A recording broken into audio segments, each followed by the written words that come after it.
Alors,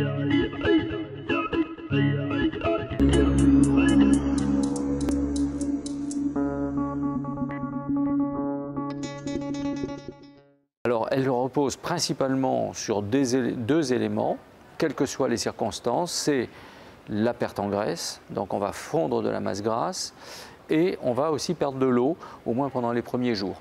Par ailleurs, pour des altitudes en général supérieures à 4000-4500 mètres, on va aussi perdre du muscle. Et ça, c'est quand même beaucoup plus embêtant parce que cette fonte musculaire, cette amyotrophie, elle va avoir des conséquences sur les capacités physiques.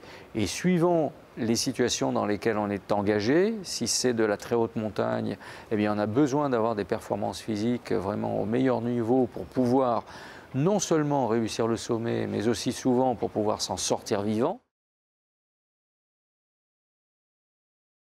Le premier élément, et pas des moindres, c'est que les conditions matérielles, environnementales dans lesquelles on mange, dans ces situations-là, eh bien, n'ont rien à voir avec ce que l'on vit, nous, au quotidien, dans nos pays, où on a une table, des chaises, on s'installe, on a des couverts, on a tout ce qu'il faut.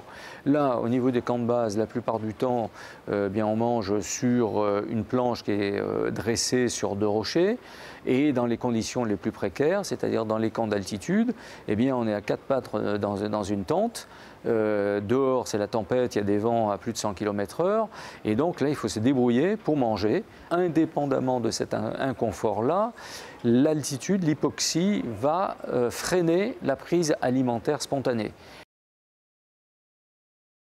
Alors, premier point, il faut déjà des aliments qu'on a envie de consommer. Et ça, c'est un point mais qui est absolument essentiel.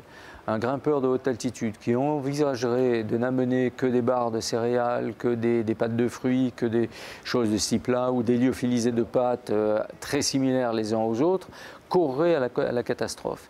Il faut véritablement envisager des plats qu'on a envie de consommer, en fonction de ses goûts.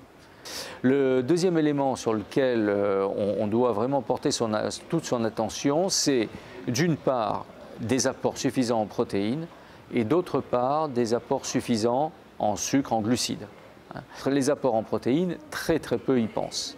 Et ça, c'est absolument indispensable, en particulier pour dans les suites immédiates des exercices, pour pouvoir vraiment refaire les synthèses de protéines musculaires, c'est-à-dire récupérer de la fatigue musculaire à l'issue de ces exercices épuisants.